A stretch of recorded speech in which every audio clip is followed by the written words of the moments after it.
요인고 친구들 안녕하세요. 실버스톤 김은석 선생님입니다. 오늘 우리는 우리 문학의 숨과 결, 그중에 첫 번째 소단원, 노래 문학이 걸어온 게 세 번째 시간이에요.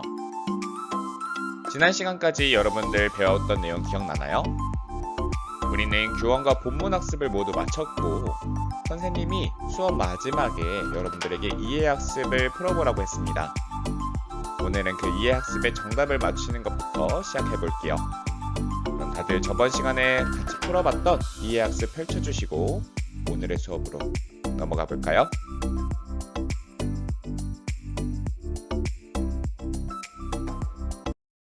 네, 첫 번째 이해학습은 과거와 현재의 자신의 외모, 그리고 배우자, 삶의 모습에 대해서 나타내는 시어들을 찾아보는 것이었어요.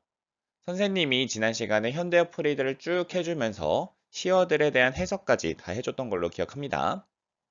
첫 번째, 자신의 외모에 대해서 과거에 나타내는 것은 두 가지가 있었죠. 첫 번째는 천연여질, 두 번째는 설빈화한. 그래서 여러분들이 각각의 뜻도 한 번씩 알아두시면 좋을 것 같고요. 그에 반해 현재는 어떠한가? 천연여질과 설빈화한 모두 다 아름답고 내면에서부터 자연스럽게 끌어오르는 아름다운 모습을 이르는 말이었는데요.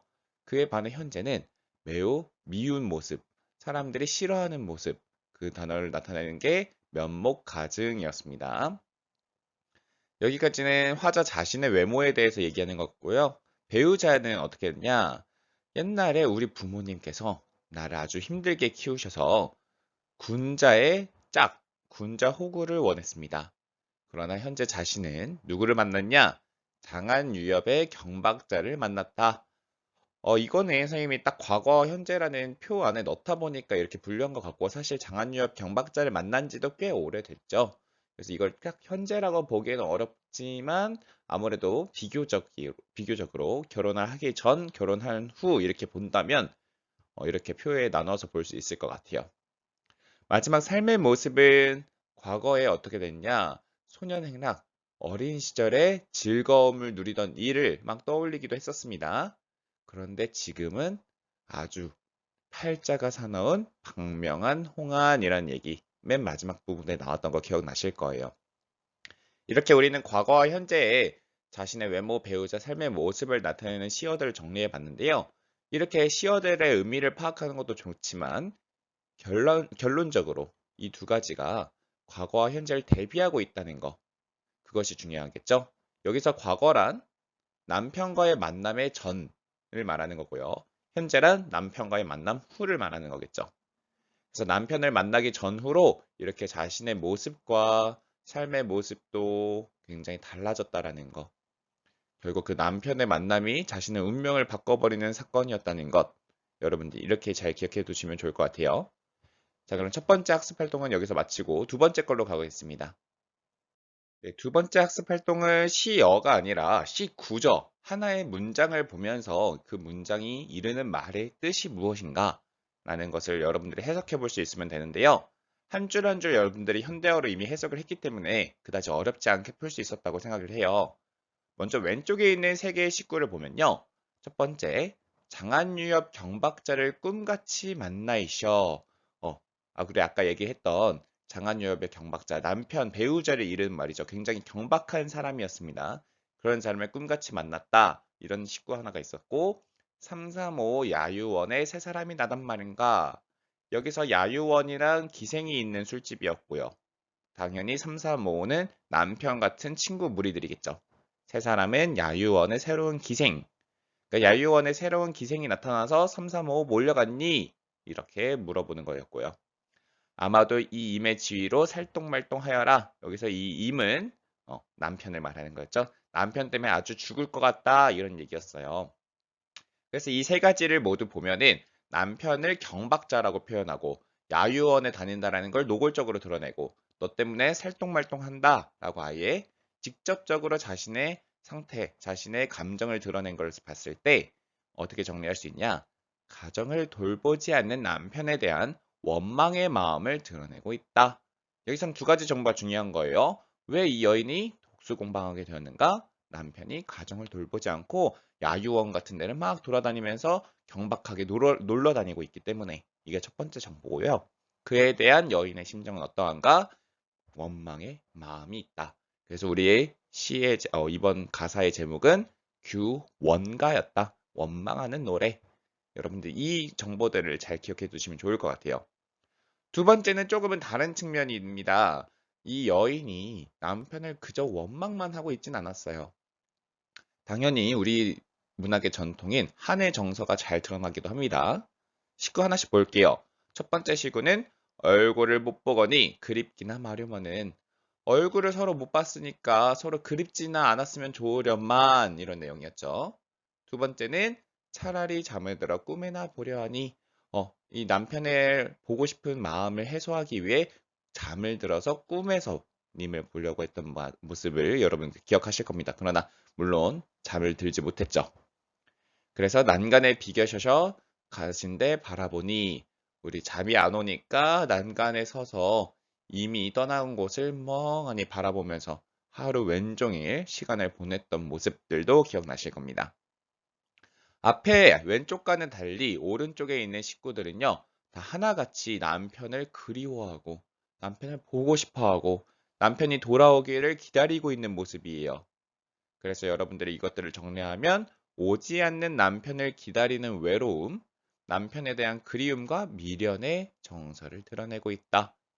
마찬가지로 오른쪽도요, 자신의 정서를 가감없이 노골적으로 드러내고 있는 식구들이긴 한데, 왼쪽과는 다르게 원망의 정서가 아니라 그리움, 슬픔, 미련, 이런 정서들이 두드러지고 있다는 거. 규원가는 어느 한쪽만 있는 것이 아닙니다. 제목에서 원이 있다고 해서 원망만 있는 건 절대 아니에요. 그리움과 미련, 이런 감정들도 같이 있다는 거 여러분들 기억해 주시고요. 그러나 중요한 것은 기존의 가시리 등의 기존의 고전의 우리 작품들과 달리 한의 정서를 드러내는 작품들과 달리 원망의 정서가 노골적으로 드러난다는 것이 특징이었다. 여러분 이렇게 정리하고 가시면 되겠네요. 그러면 이제 마지막 학습 활동 보겠습니다. 세 번째 학습 활동은요. 자연물들의 기능을 파악하는 학습 활동이었습니다. 이 시의 특징 중 하나가 자연물들이 여러 번 등장하고 있어요. 첫 번째는 실솔과 새소리가 있었고요. 두 번째는 자취는 구준비 모온, 세 번째는 지는 잎과 우는 짐승이 있었습니다. 이것들이 각각 기능과 역할이 있었는데요. 여러분들은 아마 지금쯤 선생님이랑 같이 배웠던 문학적 개념이죠. 객관적 성감물과 감정이입 이런 것들이 기억나셔야 돼요. 자, 그럼 하나씩 정리해 보도록 하겠습니다. 먼저 실솔, 우리 귀뚜라미 소리죠. 그 다음에 새소리. 둘 다 울고 있다, 슬퍼한다, 서글프다 이렇게 표현되고 있었습니다. 근데 선생님이 얘기했죠. 진짜 귀뚜라미랑 새가 슬펐을까요? 우린 알 수 없어요. 그들은 짝짓기를 위해서 우는 걸 수도 있고요. 먹이를 찾아 우는 걸 수도 있고요. 그냥 기쁜 감정에서 우는 걸 수도 있습니다. 그러나 화자 자체가 슬프고 외롭고 쓸쓸하니까 자신의 감정을 이렇게 객관적인 객체들에게 투영했다. 혹은 거기다 이입했다. 이런 얘기들을 했었던 것 같아요. 그래서 첫 번째죠. 화자가 자신과 동일시된 다른 대상에 외롭고 서글픈 감정을 이입하여 표현하였다. 라고 되어 있습니다. 이런 것을 우리는 네 글자로 한다면 감정이입이라고 했죠. 좋습니다. 두 번째는요. 자체는 구준비 모온인데요. 이런 것들은 다 하나같이 자신의 감정을 더욱더 심화돼서 표현하는 거였어요. 추운 겨울날 자취눈을 맞는 것 같다. 더운 여름날 구준비를 맞는 것 같다. 이런 식으로 쓸쓸한 부정적인 자연적 배경을 통해서 화자 자신의 감정을 강조시키는 데 사용되고 있었습니다. 그래서 일부러 최악의 상황들, 겨울과 여름 이럴 때 최악의 상황들을 일부러 강조해서 자신의 상태가 그와 같다 라고 표현되어 있던 거 기억나실 거예요. 세 번째는요. 지는 잎과 우는 짐승. 우리 앞에서 배웠던 꿈에서라도 님을 만나려고 잠을 들려고 했는데 그 잠을 자는 것을 방해했던 요소들이었죠. 선생님이 장애물 혹은 방해물이라고도 우리 세무 쳐서 표시했던 거 기억나실 겁니다. 그래서 지는 잎과 우는 짐승은 화자와 임 사이의 방해물 역할을 함으로써 임에 대한 그리움을 심화한다. 그래서 그 뒤에 견우와 직녀, 그 고사로 넘어가면서 어느 약수에 가렵 건데라고 하면서 약수까지 여러분들 기억해 두시면 더 좋을 것 같네요. 물론 약수는 자연물이라고 하기는 조금 어렵지만요. 그래서 여러분들은 이렇게 시 속에 등장하는 다양한 자연물들과 그것들의 기능에 대해서까지도 알아보았습니다. 자, 이렇게 해서 우리의 학습 활동은 마치고요. 선생님이 몇 가지 추가적으로 설명해 주고 싶은 교원가에 대한 내용들, 우리 심화학습으로 이어볼게요. 여러분 요즘 학교에서 한국사 배우시죠? 한국의 역사를 한국사라고 하듯이 문학의 역사를 문학사라고 합니다. 우리 규원가라는 작품은요, 문학의 역사적으로 굉장한 의미를 지니고 있어요. 그래서 우리가 규원가의 문학사적 특징을 한번 정리해 보도록 하겠습니다. 규원가의 갈래는요, 크게 보면은 가사예요. 선생님이 지난 시간에 가사는 사음보 연속체의 특징을 지니고 있다라는 얘기 했었던 거 기억날 겁니다. 원래 근데요, 가사라는 갈래는요, 사대부 중심이었습니다. 사대부들, 즉 남성 양반들이 중심이 되어서 주로 창작하고 그들이 향유를 했어요. 그런데 이 규원가가 나타나기 시작하면서 규원가의 작가는 누구였죠? 네, 허난설현. 그 사람은 여성이었죠. 작가층이 여성까지 확대될 수 있었습니다. 물론 뭐 이때 처음에 확대됐다고 했을 때는 일반 평민의 여성이라기보다는 사대부 가문의 여성들까지, 원래는 사대부의 남성들 중심으로 이루어졌다면 그 사대부 가문에 있는 여성들까지 확대될 수 있었다. 그래서 우리가 지난 시간에 이게 가사는 가사인데 어떤 가사냐? 규방가사라고 얘기했던 거 기억나실 겁니다. 그래서 양반 부녀자들에 의해 향유된 가사를 우리는 규방가사라고 하고요. 이게 규원가가 바로 규방가사의 시초다. 처음을 알린다. 시초. 그래서 우리는 이런 규방가사를 통해서 무엇을 느낄 수 있냐? 당시 여성들이 어떻게 살았는지, 여성들의 생활 속에 희로애락, 즐겁고 화나고 슬프고 즐거운 이야기, 기쁘고 그런 이야기의 다양한 감정들을 가사를 통해서 할 수 있다. 그리고 굉장히 섬세하고 진솔하게 담아져 있어서 여성들의 문체를 우리는 느낄 수 있게 되었습니다. 그래서 다시 한번 정리하면 규원가의 문학사적인 특징은 규방 가사의 시초로서 작가층이 여성까지 확대되는 데 역할을 하였다. 작가층뿐만 아니라 향유층이 여성으로 확대되는 데에도 확대되었기 때문에 여러분들이 굉장히 중요한 의미를 가지고 있다.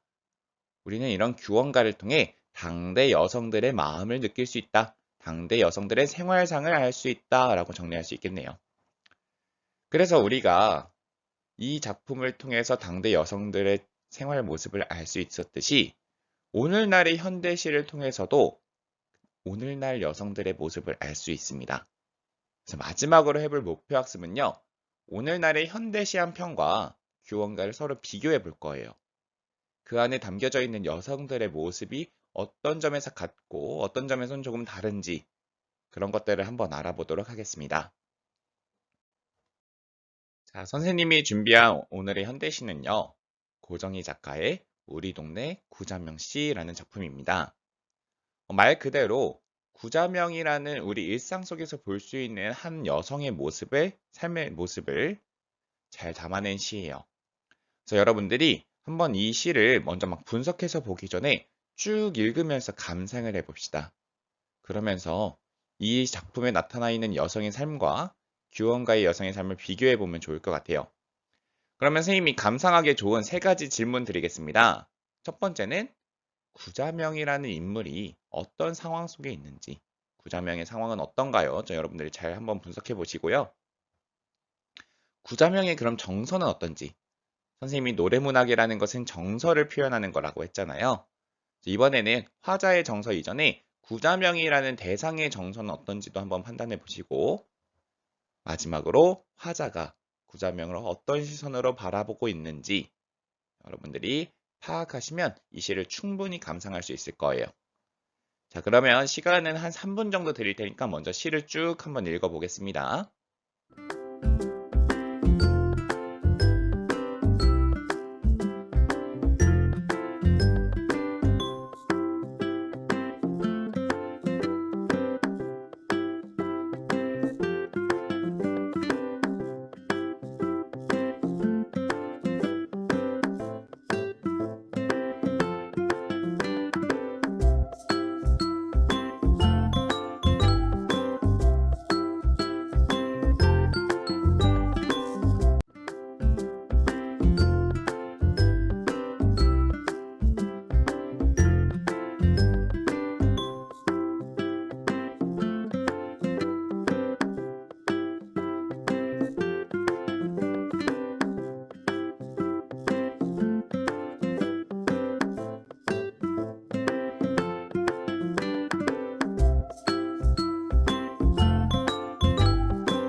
다 감상해 보셨나요?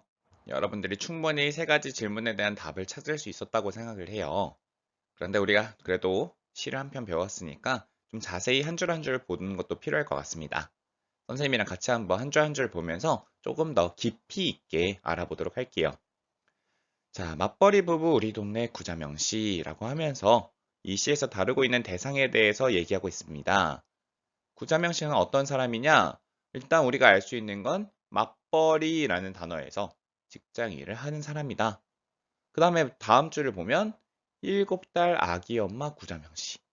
아, 그러니까 아이를 키우면서 직장까지 하는 소위 요즘 말로 하면 워킹맘이죠. 그래서 우리가 이렇게 정리할 수 있겠네요. 직장일과 가사. 가사라는 건 집안일을 말하는 거죠. 이 두 가지의 이중으로 시달리는 여성을 상징하는 인물입니다. 고자명 씨가 실제 고정희 작가가 알고 있는 실존 인물일 수도 있지만요. 그냥 가상의 인물일 수 있죠. 우리 워킹맘들, 직장일과 가사를 같이 하고 있는 여성들에 대한 어떤 대표적으로 상징하고 있는 인물이라고 볼 수도 있겠습니다. 그럼 구자명 씨는 어떻게 살아가냐? 아침부터 보겠습니다. 출근 버스에 오르기가 무섭게 아침 햇살 속에서 졸기 시작한다. 여러분 여기까지만 봤을 때는 정확하게 알 수는 없지만 우리가 일반적으로 직장일과 가사를 동시에 하고 있는 여성들에 대한 배경 지식을 동원해 봤을 때 이 사람이 그냥 단순히 잠이 많아서 졸고 있는 것 같진 않아요.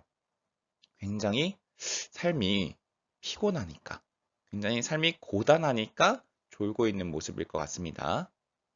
경기도 안산에서 서울 여의도까지 경적 소리에도 아랑곳 없이 옆으로 앞으로 꾸벅꾸벅 존다. 경기도 안산은 아마 집의 위치일 거고요. 서울 여의도는 아마 직장의 위치일 것 같습니다. 직장까지 가는 길에 막 빵빵 하는 시끄러운 소리에도 아랑곳 없이 그러니까 그만큼 깊이 잠들었다는 거예요. 이렇게 꾸벅꾸벅 조는 모습을 보여주면서 우리는 무엇을 알 수 있냐? 아, 이 구자명 씨의 삶이 매우 고단하구나. 매우 힘들구나.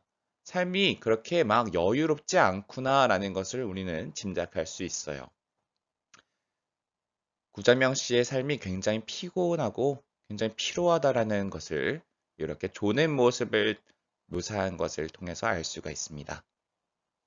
그 다음 연 볼게요. 차창 밖으론 즉 버스 밖의 창가에서는 사계절이 흐르고 사계절이 흐른다라는 거는 우리 규원가에서도 봤었죠? 사계절이 흐른다, 시간, 세월의 흐름. 밖에 창가에는 진달래가 폈다가 밤꽃이 흐드러졌다가 굉장히 아름다운 풍경이 보이고 있습니다. 진달래 피고 밤꽃 피면 당연히 아름답죠. 이건 마치 우리 규원가의 삼춘하류 호시절과 비슷한 거예요. 막 꽃이 피는 그런 아름다운 풍경. 그런데 규원가 속 여성도 그랬고요. 여기 구자명 씨도 마찬가지로 이런 자연의 아름다움을 막 보면서 즐길까요? 아니요. 자신의 삶이 그런 것들을 즐기기에 적합하지 않습니다. 우리 구자명 씨는요, 이런 밖의 아름다운 풍경에도 불구하고 그저 부처님처럼 졸고 있어요. 그래서 우리는 여기서 알 수 있는 게 세월이 막 흘러도 내내 고단한 삶이 일상적으로 지속되고 있구나. 그러니까 꽤나 오랜 시간 동안 이 고단한 삶을 이어가고 있구나. 자연의 아름다움을 느낄 틈새도 없이 항상 힘들게 하루하루를 살아가고 있구나. 이렇게 여러분들 정리할 수 있겠습니다. 마치 우리 규원가에서 화자가 삼춘하려 호시절에도 자신은 아무 관심 없다라고 얘기했던 것처럼 이 여인 구자명 씨도 그것들을 느낄 여유가 없는 거죠. 왜 이렇게 구자명 씨가 졸고 있냐? 그래, 저 10분은 간밤 아기에게 젖물린 시간이고 이러면서 하나하나씩 가족들에게 희생하는 모습이 담길 거예요. 다시 여기서 보겠습니다. 그래, 저 10분은 간밤 아기에게 젖물린 시간이고 또 저 10분은 간밤 시어머니 약시중 든 시간이고 그래, 저 10분은 새벽녘 만취해서 돌아온 남편을 위하여 버린 시간일 거야. 아기, 시어머니, 남편 이 모두를 책임져야 하는 구자명 씨의 모습이 나오고 있죠. 이 구절을 읽으면서 어떤 분들은 자신의 어머니의 모습을 떠올리는 친구들도 있을 겁니다. 가족들 모두를 챙기는 정말 어떻게 보면은 몸이 하나로서도 부족할 것 같이 바쁜 시간을 보내고 있는 우리들의 어머니들의 모습들이 떠오를 거예요. 그러다 보니까 집안일, 밖에서 직장 일을 하고 돌아와서도 쉴 틈이 없는 거죠. 그래서 잠이 늘 부족하고 늘 피로하고 피곤하고 고단한 삶을 살아가는 여성의 모습을 여러분들 떠올리시면 됩니다. 그래서 우리는 여기서 구전명 씨가 버스에서 내내 조는 이유를 알 수가 있죠. 그 다음 연을 한번 이어서 볼게요. 고단한 하루의 시작과 끝에서 집 속에 흔들리는 펜지꽃 아픔, 식탁에 놓인 안개꽃 멍해. 여기서 펜지꽃과 안개꽃은 어쨌든 여성의 희생, 사랑, 아픔, 상처 등을 이야기할 수 있겠죠. 펜지꽃, 안개꽃 다 꽃이지만 그것들이 아픔을 가지고 있고 멍해를 지고 있대요. 뭔가 화려한 그런 꽃의 이미지라기보다는 뭔가 약간의 꽃이 이렇게 시들어 있거나 꽃이 어딘가 망가져 있는 모습. 그래서 우리는 거기서 아름다웠던 여성의 희생, 그들이 사랑을 가지고 있으나 아픔, 상처, 가족에게 대해서 굉장히 사랑하기 때문에 희생하지만 그로 인해 아픔과 상처를 지니고 있다는 거. 집 속에 있고 식탁에 놓여 있는 펜지꽃과 안개꽃의 아픔과 멍해를 통해서 우리는 이런 것들을 느낄 수가 있는 거예요. 그러나 부엌문이 여닫기는 지붕마다 여자가 받쳐든 한 식구의 안식이. 여기까지는 이런 여성의 희생으로 인해서 식구들은 어떻게 된다? 안식을 느낀다. 식구들은 오히려 이런 여성으로 인해서 편안해지고 있다는 거예요. 여성의 희생을 통해서 이루어진 가정의 평안함. 그러니까 희생이 없었으면 과연 가정이 그렇게 평안할 수 있었을까? 아기가 밥을 먹을 수 있었을까? 시어머니가 약을 드실 수 있었을까? 만취해서 돌아온 남편이 편안하게 다음날 다시 출근할 수 있도록 쉴 수 있었을까? 그러지 못했다는 거죠. 이 가정이 평안하기 위해서 여성이 얼마나 희생하면서 살아왔는지를 이렇게 받쳐들고 있다라고 표현하고 있는 겁니다. 받쳐들고 있는 손이 조금이라도 미끄러지면 그 안식이 깨져버리겠죠. 그렇게 잘 표현했다고 선생님은 생각을 해요. 그래서 마지막 세 줄 보겠습니다. 아무도 모르게 죽음의 잠을 향하여 거부의 화살을 당기고 있다. 당기고 있는, 화살을 당기고 있는 주체는 식구들의 안식이에요. 즉, 식구들의 안식을 지키기 위해서는 잠을 편안하게 잘 수 있는 게 아니에요. 이 여성이 죽음의 잠을 잘 수가 없어요. 그것들을 거부할 수밖에 없어요. 자신이 없어진다면, 자신이 잠들다면, 자신이 죽는다면 이 식구들의 안식은 더 이상 지켜지기가 어렵거든요. 그래서 우리는 여기서 뭔가 거부의 화살, 굉장히 공격적인 시어가 사용된 것을 통해 무엇을 알 수 있냐? 여성의 희생을 뭔가 강요하고 있다라고 볼 수도 있는 거예요. 가정이 지켜지기 위해선 여성이 일해야 돼. 가정이 지켜지기 위해서는 여성이 희생해야지. 여성이 희생하지 않고선 어떻게 가정이 지켜질 수 있겠어? 이런 어떻게 보면 사회적인 현실 때문에 어떻게 보면 여성들이 편안하게 쉬지도 못하고 자신들의 휴식을 취하지 못하고 일방적으로 희생을 당하고 있다. 라고 이 시에서는 담아내고 있는 겁니다. 그래서 아까 선생님이 세 번째 이 여성의 대상을 어떻게 바라보고 있냐? 이 여성에 대해서 굉장히 연민의 시선으로 굉장히 안타까움의 시선으로 바라보고 있지만 이 여성에 대한 시선을 좀 더 강화시켜서 이 사회에 대한 그러면 어떤 시선인가를 봤을 때는 가부장적인 사회에 대한 비판적인 시선을 가지고 있다는 것. 여기 마지막 세 줄에 거부의 화살을 당기고 있다는 부분에서 우리는 좀 강한 비판적인 시선을 느낄 수가 있는 겁니다. 자, 이렇게 해서 우리가 시에 대해서 한 줄 한 줄 또 분석을 해보았고요. 마지막으로 첫 번째 질문으로 돌아가서 여성의 삶을 한번 비교해 보도록 하겠습니다. 자, 규원가와 우리 동네 구자명 씨의 각각의 여성의 모습을 우리가 한번 어떤지 비교해 볼 텐데요. 규원가에서는 가정을 돌보지 않는 남편 때문에 외롭고 쓸쓸한 삶을 살아가는 여성의 모습이 나왔고, 우리 동네 구자명 씨에서는 가정의 평화와 안식을 위해 희생하는 여성의 모습이 나타났습니다. 어쨌든 둘 다 부정적인 상황이죠. 굉장히 힘든 상황 속에 놓여 있어요. 그 원인이 직접적인 원인은 조금씩 다르지만 공통적으로 우리가 알 수 있는 것은 여성들이 굉장히 부정적인 상황 속에 놓여 있다. 여성이 굉장히 가정 안에서 희생되고 있다라는 것을 알 수 있습니다. 첫 번째 보면 조선시대 봉건적인 가부장제 속에서 고통받는 여인의 모습이 오늘날 현대사회에서도 크게 개선되지 않았다는 거예요. 선생님, 왜 남편이 놀러 나간 게 가부장제예요? 그거 무슨 상관이 있어요? 여러분 생각해 보세요. 가부장제가 강하기 때문에 남편이 아무리 잘못을 해도 남편이 나가서 경박하게 놀러 다녀도 여성이 딱히 할 수 있는 게 없는 거예요. 그저 기다리는 것밖에는. 집 안에서 집을 지키면서 남편이 돌아오기만을 기다려야 되는 게 그 당시 가부장제였거든요. 남편은 바람 펴도 돼요. 남편은 첩을 둬도 됐어요. 그러나 여성들은 그저 지고지순하게 기다려야 한다라는 사회적 인식이 강하게 있었던 게 그 당시 사회적인 분위기였죠. 그런데 오늘날에도 유교가 약해지고 사회적으로 여성의 인권이 상승되었다고 하더라도 다른 형태로 가정을 지키려면 여성들이 희생해야지 이런 인식이 남아있음으로써 여성들이 계속해서 고통받고 있구나 라는 것을 작품으로 표현하고 있는 겁니다. 뭐 여기에 동의하는 친구들도 있을 거고 선생님 요즘은 그래도 많이 달라지지 않았나요? 라고 생각하는 친구들도 있을 거예요. 좋습니다. 여러분들의 생각이 다를 수는 있어요. 그러나 우리 작품을 통해서 이렇게 어떤 생각을 담아내고 있는가는 여러분들이 읽어내실 수 있으면 좋을 것 같습니다. 그래서 여러분들의 생각이 다르다면 그거에 대해서 비판적으로 바라볼 수도 있는 거고요. 혹은 공감이 되고 동의가 되고 이를 통해서 뭔가 마음이 아프다면 이런 공감하는 마음들을 더욱더 느끼실 수 있으면 되는 거예요.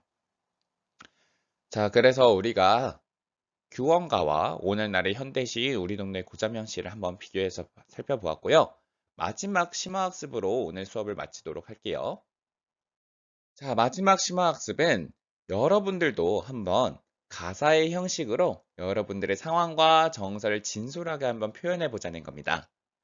규원가가 남편에 대한 원망과 그리움의 감정을 담아냈다면 여러분들도 아마 여러분들 상황에 맞게 여러분들의 감정이 있을 거예요. 그것을 한번 표현해 보는 겁니다. 첫 번째, 내가 표현하고 싶은 정서는 무엇인가 생각해 보시고요. 그와 같은 정서가 형성된 구체적인 사건이나 경험은 무엇인가? 여러분들 구체적인 사건일수록 훨씬 더 시가 생동감 있게 쓰여질 수 있습니다. 그리고 그냥 정서를 막 드러내는 것도 좋지만 그 정서를 잘 드러낼 수 있는 사물이 있다면 비유적으로 표현해 보거나 자연물들을 제시해서 한번 정서를 표현해 보는 것도 좋을 것 같아요. 뭐 감정이입을 사용하시면 더욱더 좋고요. 그래서 여러분들이 이때 중요한 거는 그냥 쓰는 게 아니라 사음보 연속체로 쓰시면 되겠습니다. 사음보 연속체라는 거는 한 줄에 4번 끊어서 읽을 수 있게끔 여러분들이 작성하시면 된다는 거겠죠. 그래서 한 줄에 보통 한 구 안에 3글자에서 5글자 정도로 정리해 주시면 좋을 것 같아요. 그래서 우리가 규원가에서 봤던 사음보 연속체라는 가사의 음악적 특성을 살려서 여러분들이 한 편의 가사를 지어주시면 되겠습니다. 참고로 가사는 꽤 길어요. 여러분들도 너무 함축적으로 표현하지 말고 있는 감정 그대로, 있는 상황을 자세히 한번 표현해 보시면 좋을 것 같습니다. 그러면 이렇게 작성한 가사를 어디다 올려주시냐? 바로 패들렛에다 올려주시면 되겠죠? 마지막으로 패들렛 주소 보여드릴게요. 오랜만에 패들렛 주소를 띄우네요. 다들 각자 반에 만든 패들렛 주소로 들어가서 여러분들이 작성한 가사를 올려주시고 쉬시면 되겠습니다. 가사를 올리실 때 패들렛에 들어가서 바로 작성하는 것도 좋지만요. 중간에 튕겨서 사라질 수도 있으니까 메모장 같은 데에 따로 적고 수정을 한 다음에 완성된 가사를 복사 붙여넣기 해서 넣으시는 걸 추천드려요. 가끔씩 패들렛에서 작성하다가 튕기는 경우들이 많더라고요. 자, 그러면 꼭 가사까지 작성한 뒤에 쉬어주시고요. 오늘 수업은 여기서 가사 작성하는 것으로 마치겠습니다. 그러면 여러분들 너무 수업 들어주시느라 수고 많았고요. 다음 시간에 우리는 새로운 단원으로 만날게요. 안녕!